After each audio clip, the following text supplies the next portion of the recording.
escucha. Yo estoy clarito en que usted no escucha. Así que tengo por acá a nuestra primera entrevista, María Paloma Arosemena, que fue la joven que ustedes vieron en redes sociales, que se viralizó, profesional de la medicina, está haciendo el internado en Darién. El internado es la siguiente etapa después de obtener el título de medicina en una universidad. Y para obtener, y luego de obtener ese título, tienes que hacer una prueba, que es de la que hemos estado hablando en los últimos días, en una plataforma, un examen que viene de los Estados Unidos. Y si tú pasas esa prueba, entonces tienes la posibilidad de hacer ese internado en algún lugar del país.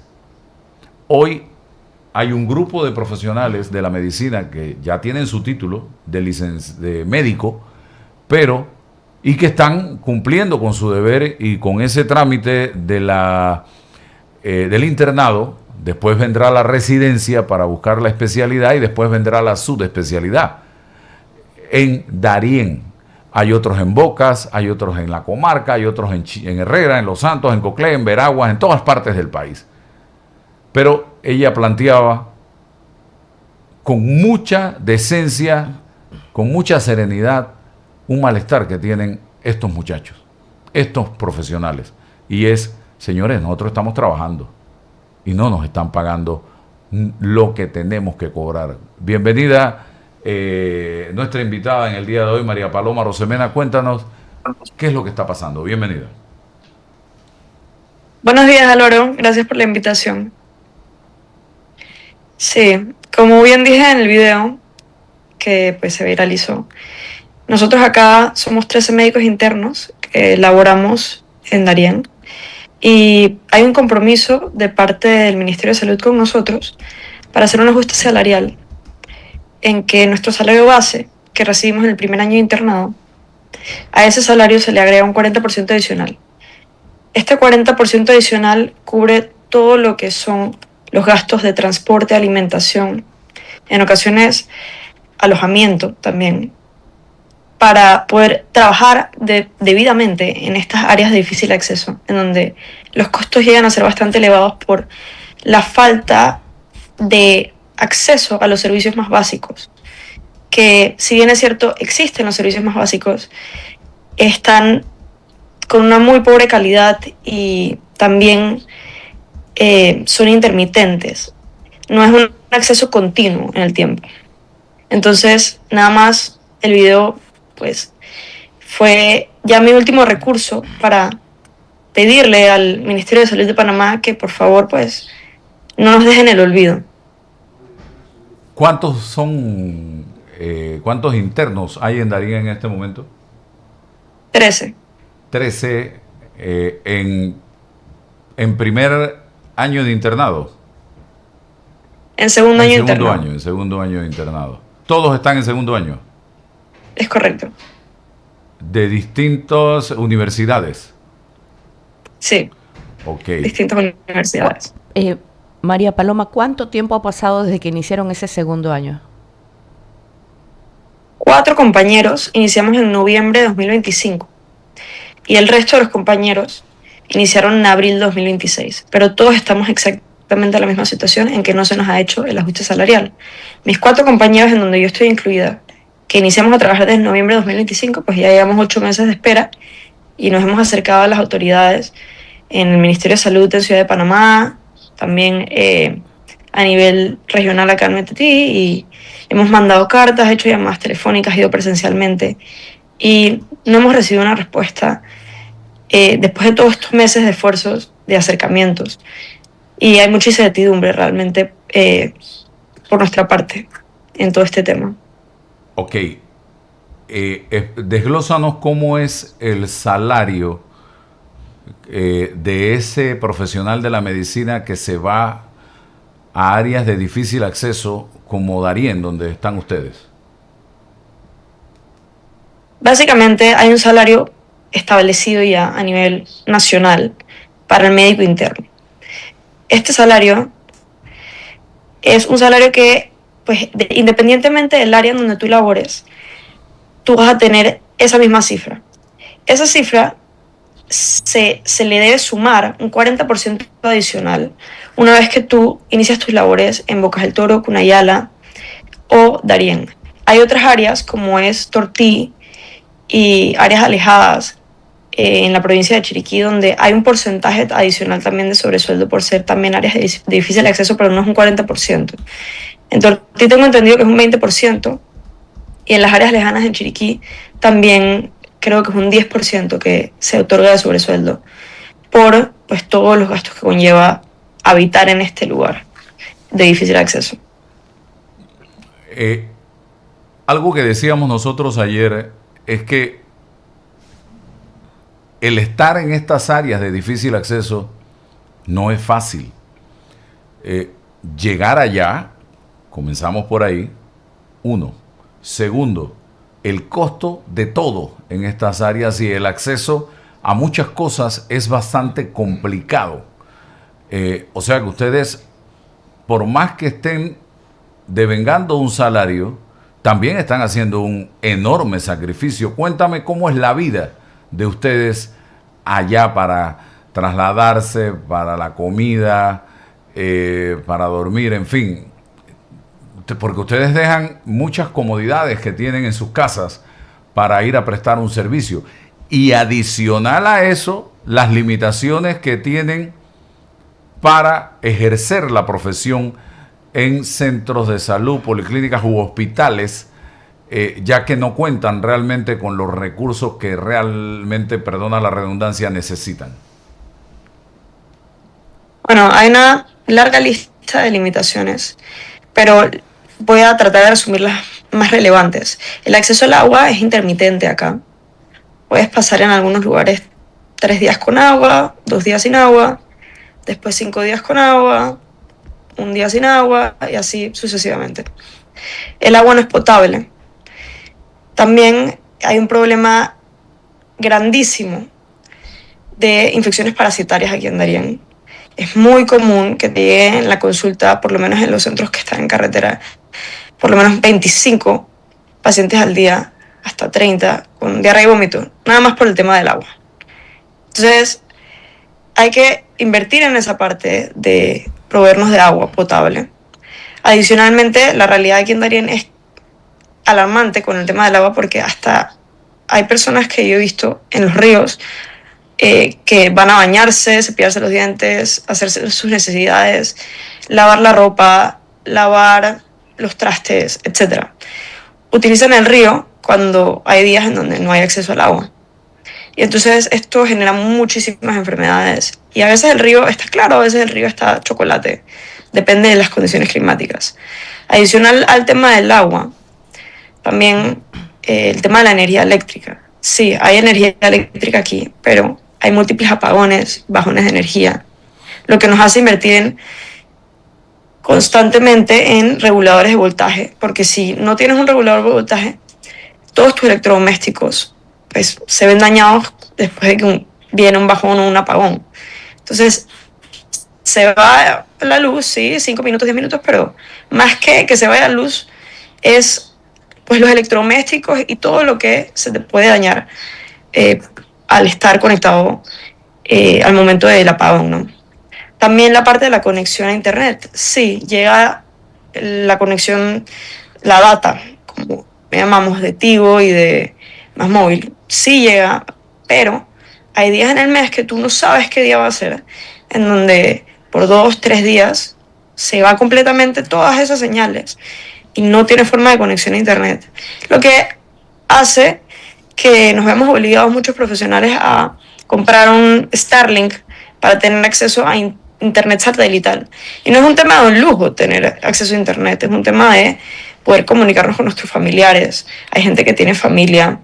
Adicionalmente, también el tema de pues tener acceso a educación médica continua. Muchos estamos en diplomados, cursos, maestrías online y tenemos compromisos dentro de la institución docentes también que hacemos vía Zoom o vía Teams. Y pues todo esto no se puede llevar de la mejor manera cuando no sabes cuándo te vas a quedar sin señal de internet, ¿no? Pero yo pienso que un tema que es bastante impactante y que hay mucho por hablar, podría quedar horas hablando del tema, es el tema del transporte, porque trae muchas consecuencias. El transporte, una vez que tú pasas horas en un bus y cambiar por varios buses dependiendo de dónde vayas y llegas a los puertos, eso se convierte en otra realidad. Los costos pueden variar desde $5 hasta $100 dependiendo de qué tan lejos vas, dependiendo de qué tan lejos está el pueblo. Para un viaje en lancha a Piragua, pues tienes que esperar varias horas en el puerto. No siempre a todas horas están saliendo estas lanchas. Y si te ves en una emergencia, una necesidad, tienes que pagar una lancha privada que puede costar como mínimo 8 veces más cara del precio normal. Porque los lancheros siempre lo que hacen normalmente es que esperan a que la lancha se llene. Y una vez que se llena, sale. Entonces tú no sabes a qué hora está saliendo, porque dependes de que otros pasajeros lleguen. Y si no hay pasajeros, no saliste del pueblo, te quedaste aquí atrapado. O te ves en la necesidad de utilizar una lancha privada. Y en algunos casos hay compañeros que trabajan hasta en Puerto Piña, donde tienen que ir en avioneta para poder llegar de la forma más efectiva, que obviamente eso tiene costos mucho más elevados. Sin mencionar que obviamente el transporte en lancha también llega a ser peligroso en muchos casos, no solo por el río, también es mar abierto. Y se han dado casos de personas que pues, se les voltea la lancha en pleno mar abierto y pasas 3 horas, 7 horas en la lancha donde hay lluvia, sol. Si llevas aparatos electrónicos los tienes que meter en una bolsa de basura para que no se te mojen y rezar que no se filtre el agua ahí. Porque con todos estos aparatos electrónicos es que estudiamos, porque estamos en educación médica continua siempre. Entonces, también cuando nos pasó a un compañero interno que iba en la carretera hacia Panamá y se quedó varado en la carretera. Se le dañó el carro normal, a veces pasa, pero quedó justo en un lugar en donde no hay señal en la carretera. Entonces tuvo que caminar 1 kilómetro, llamar a sus familiares, pedir una grúa a través de sus familiares y la grúa 3 veces más cara de lo que cuesta en la ciudad, ¿no? Entonces, estas son un par de ejemplos de las limitaciones que hay. Pero, pues muchos tenemos préstamos que pagar del IFARU. Tengo una compañera incluso que acaba de dar a luz. Entonces, tenemos situaciones personales que pagar y nada más estamos solicitando amablemente nuestro derecho a remuneración y que se cumplan los compromisos previamente establecidos con nosotros, ¿no? Ustedes, a mí lo que me llama la atención, y ahora voy a poner, después que termine la entrevista, las declaraciones del ministro, porque me sorprende que se hable de que son temas presupuestarios, como si esto fuera algo nuevo. O sea, todos los años hay nuevos internos, hay nuevos residentes, hay nuevos médicos. ¿Y cómo es posible que el Ministerio de Salud no contemple esto en su presupuesto? Es la gran pregunta que yo me hago. Si esto no es nuevo, esto es como cuando tú me dices, es que un mes antes vamos a planear el carnaval, o un mes antes vamos a planear qué vamos a dar en diciembre, las bolsas de comida, como se hacía antes.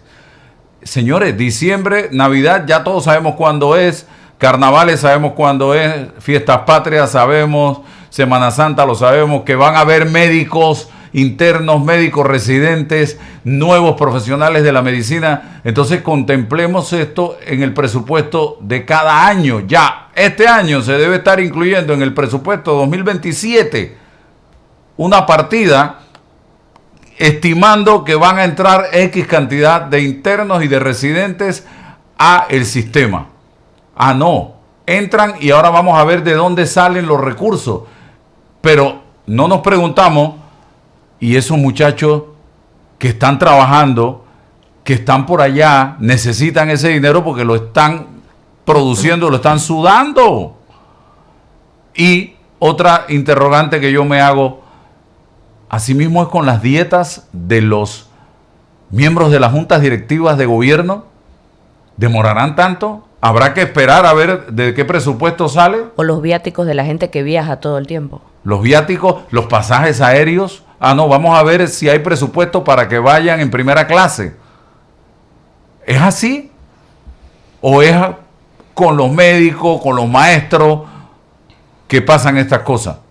Entonces, háblame también, que se te quedó por fuera, los recursos con que cuentan ustedes para trabajar en los hospitales, en las policlínicas, en los centros de salud, ¿son limitados? ¿Cuentan con recursos o necesitan más?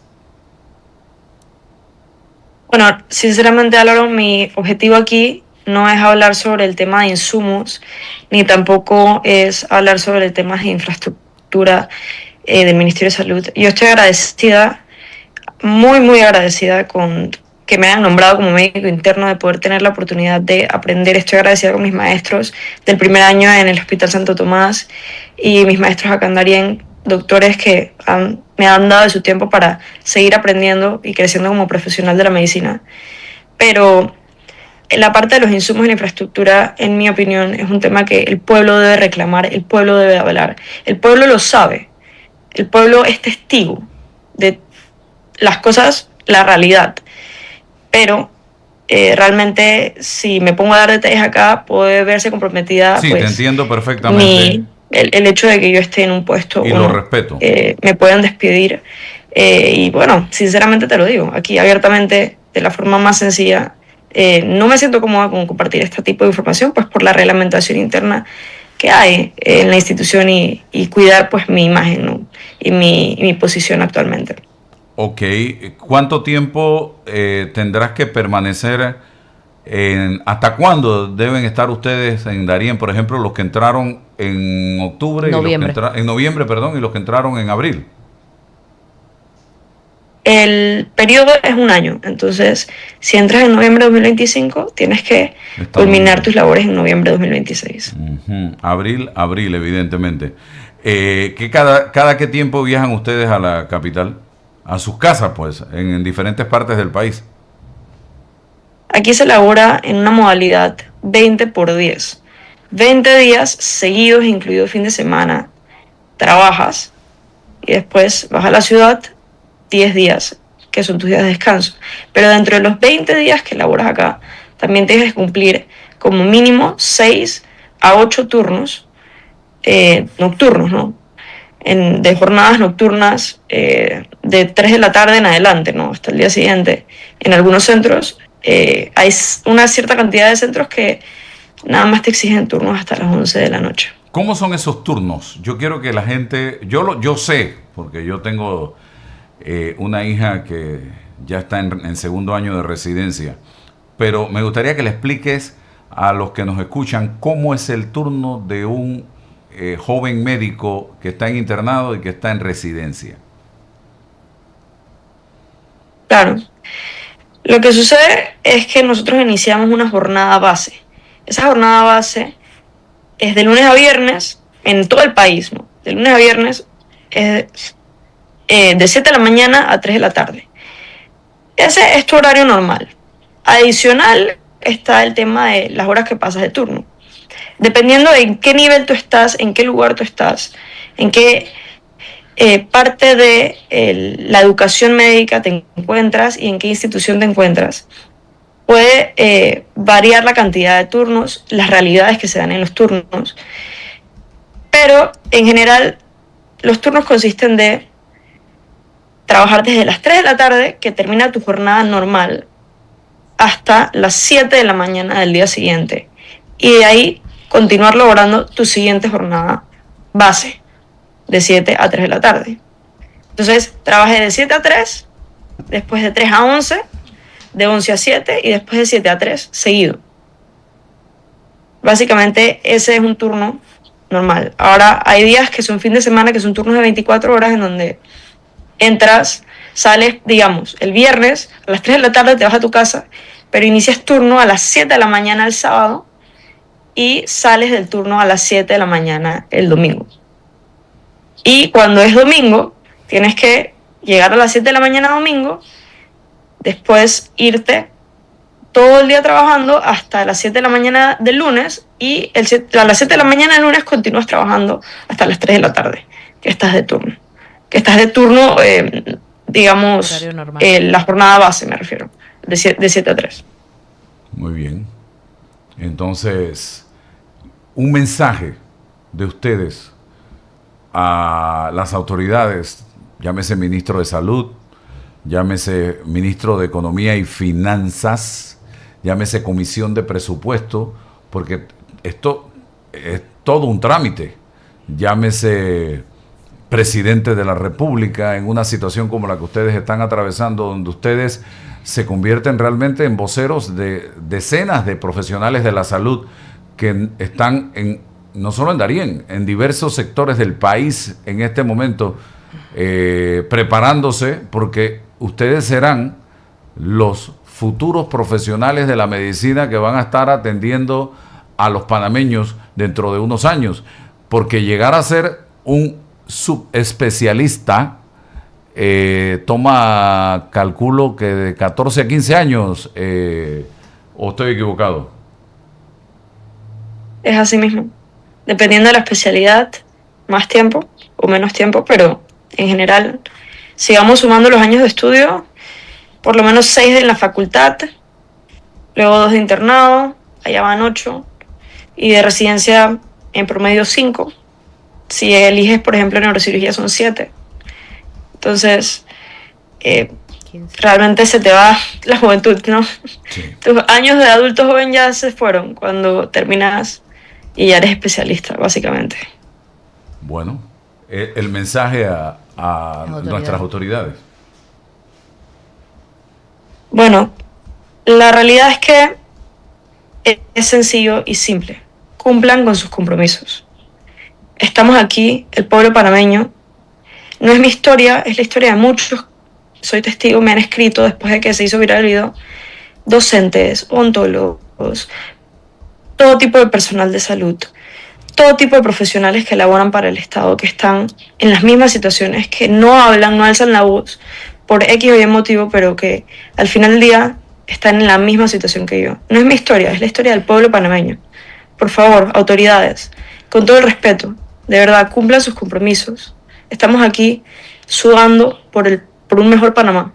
Es lo mínimo que merecemos. No estamos pidiendo ningún privilegio, estamos pidiendo nuestro derecho a remuneración. Ok. Bueno, estamos a la orden y ojalá este tema se resuelva con prontitud, porque cuando las cosas se quieren hacer, se hacen y punto. Eso ya lo hemos visto. Cuando las cosas se quieren hacer, se hacen. Solamente hace falta una palabrita, una. ¿Saben cómo se llama? Voluntad. Si no hay voluntad, puede estar